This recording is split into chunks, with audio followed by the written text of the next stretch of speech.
It's like, you know, I like karaoke, but I wouldn't want to go on Stars in the Rise. Sure. And it's got out of hand. That's how it's grown so big. I don't. Who would you do if you were on Stars in the Rise? I'd do that.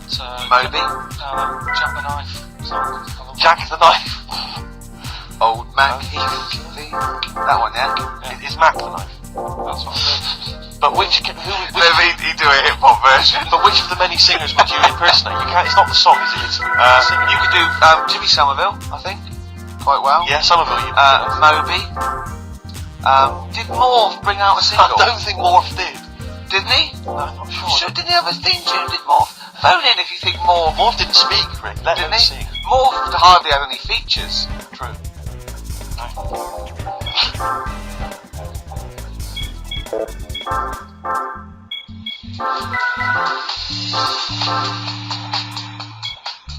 Express 2 featuring David Byrne, Lazy, XFM 104.9, quarter to 2, I'm Ricky Gervais, Steve's Got the Sun. Yes, we're just going to be doing White Van Carl, where we ask Carl the questions the Sun asked some other bloke. That's right. Because we think Carl's got more to say than anyone on anything. Carl only tells the truth, by the way. Just remember that, listeners. Off you go. Yes, well, today's White Van Man in the Sun is John Slade. He owns an outdoor maintenance company. His answers are very informative, I have to say. But Carl, what do you make of the Channel 4 producer, aged 30, who duped a school into believing he was a teenager for a documentary? Are you familiar with this story? No, go on.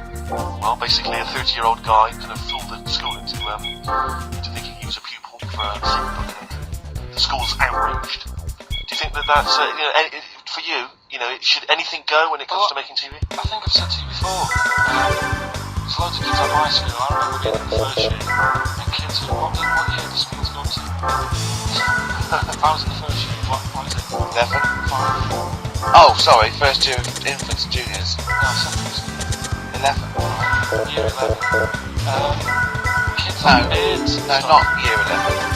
They're 11 when they first go to secondary school. Right, well, I'm 11.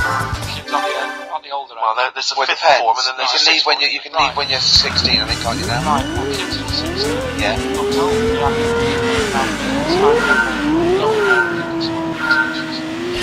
I think he's answered that. Next one. Tattoos, kids who... What do you make of the fact that Mariah Carey's 13 pay to cost EMI staff their jobs, and we're talking 180 EMI staff. That. I mean, is that silly money Mariah Carey? She has to dress like that. It's not her fault. I'd say it's bad business. EMI, you say? Yes. Right, they've got rid of that staff. Mariah Carey's left. Do you think Mariah should come back and do some temping? Well, they should have got a loan and paid them. Do you know what I mean? They should say it all right. Right. Have you done a business degree or anything? Commerce. You did commerce. Where did you do that? What did you do with that? Learn how to fill out a check, pay a bill, and a trip down Kellogg's. Did you get no level of GCSE? We know he did. No.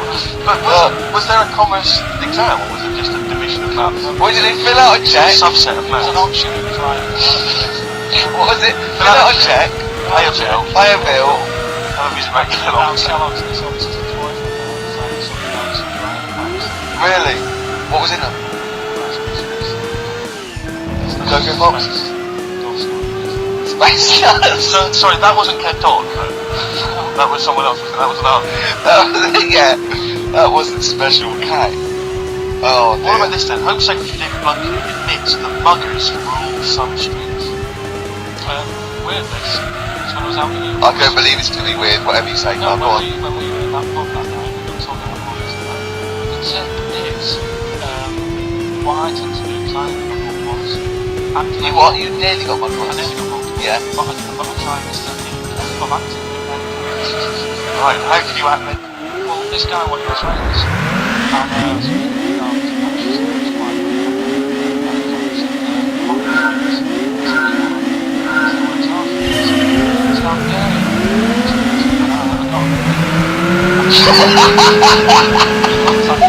be like, oh my god, right.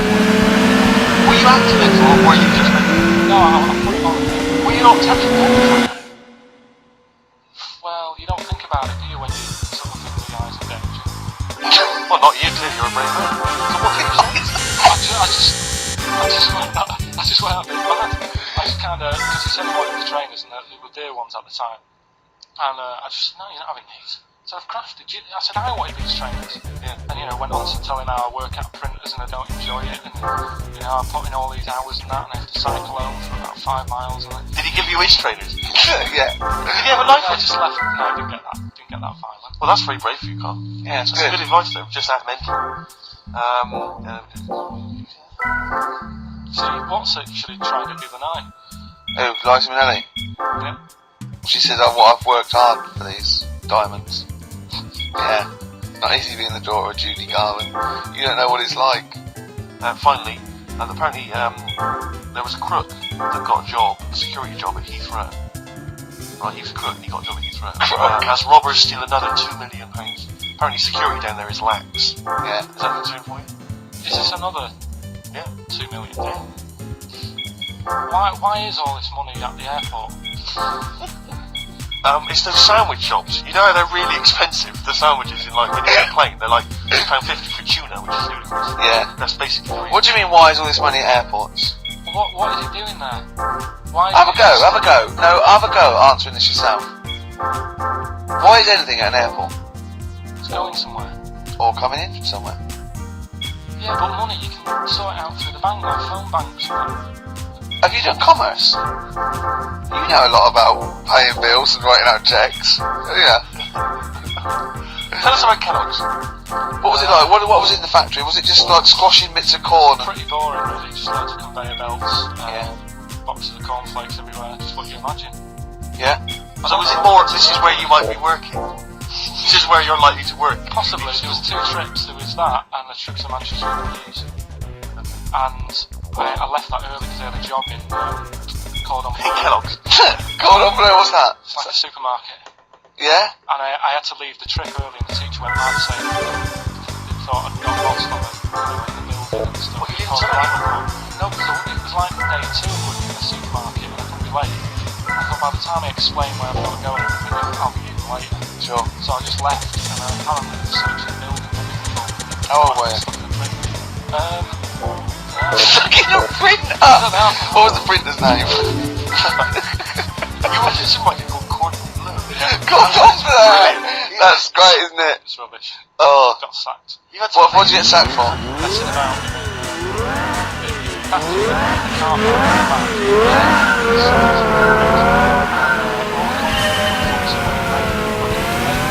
Oh yeah. And I got it. Oh yeah. I got one of them. She was all out. It was like busting. No, What? I was walking like right. And I got stuck in the middle. The boss was like, where's Carl? I was like, fixing the news. What was it? You were surrounded in it. So someone said, he came out and saw me stuck in the news. The lady back there control. And he said, But you say no, I'm filming sharks. I said, I'm on this TV. I can't get out of the passage. And he said, I'm not passing the money. I said, you can get out of the watch. I said, no, I'm not trying to. Yeah, you pushed him up. So I went in these wets, and I was going to go away from the water. So I went to watch, get out, and sacked. So I'm on the So you were sacked? How long did you have to wait for the water to go down the drain?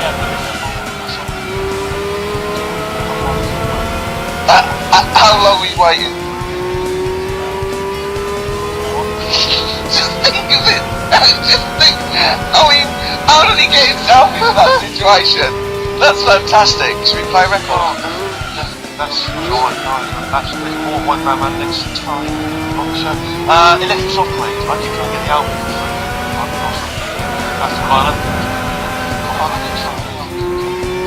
This is what there's a sign.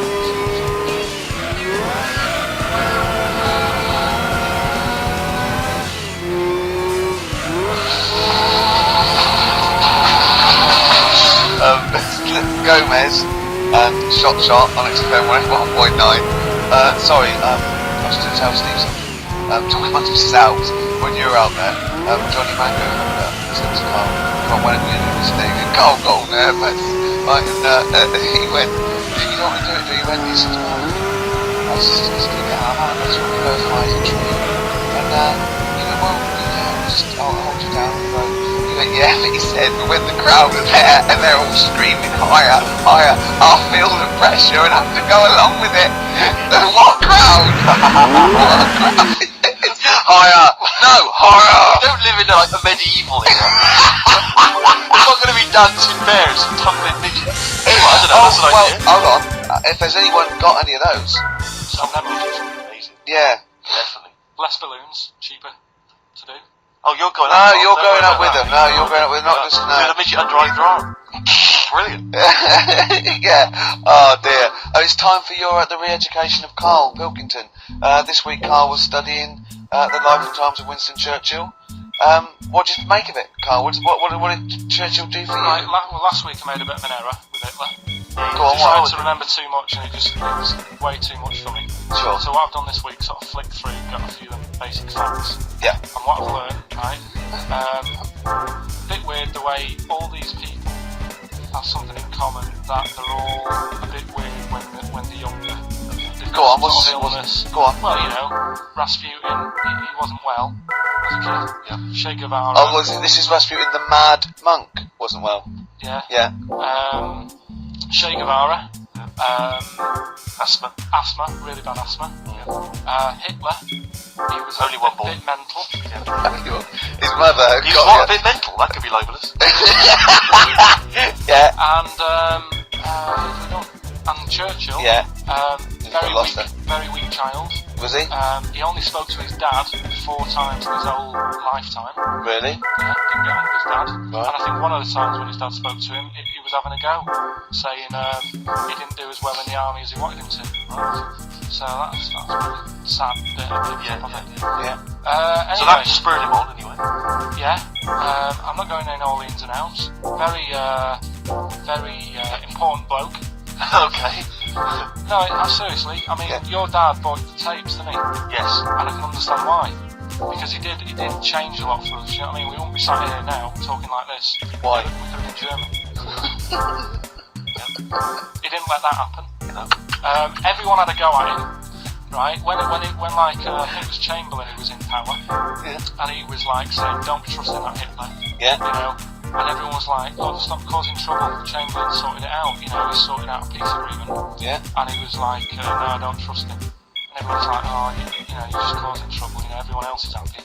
And it turned out that Hitler did actually do the dirty. Yeah. And try and come over. I remember. Didn't he do something? He started a war. There was a conflict or something. Yeah. Started a problem. And everyone went, "Hang on a minute, that Churchill knew what he was talking about." Yeah. Get him back in charge. Sure. And they got him in, and Hitler was scared. Yeah. Especially when he was a little bit stuck, coped. He was stuck. Churchill. Not well.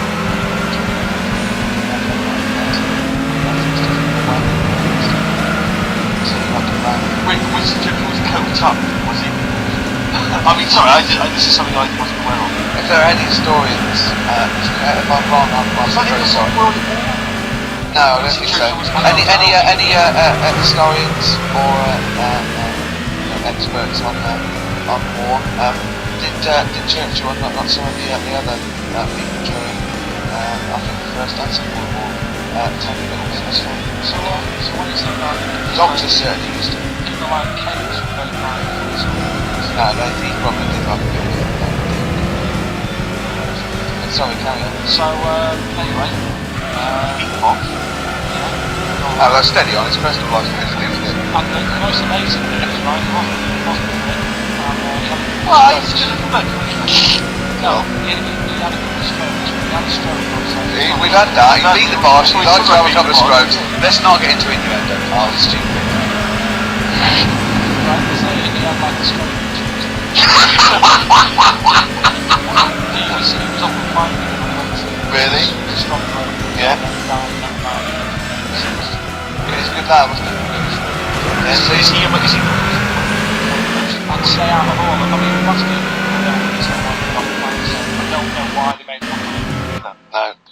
deserve it. No. Che Guevara, you know, he had his times.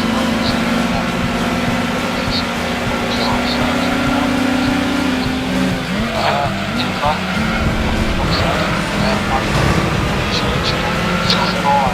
Yeah. So your favourite out of the four of them, of those four, is Churchill. Brilliant. I agree. I agree with you. I think. What I love with your kind of sort of summary of these people's incredible lives is the way that it's almost like, I remember looking in magazine. I don't remember it looking. It was the Junior TV Times. They used to have half a page commentary. Yeah. Summarising someone's life. You might have, say, 5-star, the story of 5-star. Yeah. And you'd have a picture. I always remember the Roger Moore one. Was a picture of like Roger's parents. Like Roger Moore was born in picture of Roger's parents.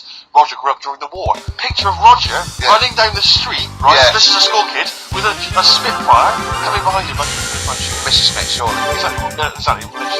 Roger took up acting. Yeah. Roger liked acting. Yeah. Roger became James Bond. Roger's now a popular, star in his own right, and does a lot of work for charity. Brilliant. It summed up the whole thing. Kind of. I think they used to have that in one of the TV Times or the Sun. I remember sort of when it was Tina Turner. What's it? Born Sarah May Bullock. Then it was Nutbush City Limits. Stop hitting me, Ike. Yeah. And then simply the best. And that was it. It was great. That's very much what how your summary of great events is. But I'd say if you didn't know about Churchill, you've learned a bit today. I suppose so. Can people call in to all these fellas taking cocaine? I think I'm right. It's 08 700 800 1234. Yeah. Give us a call, XFM.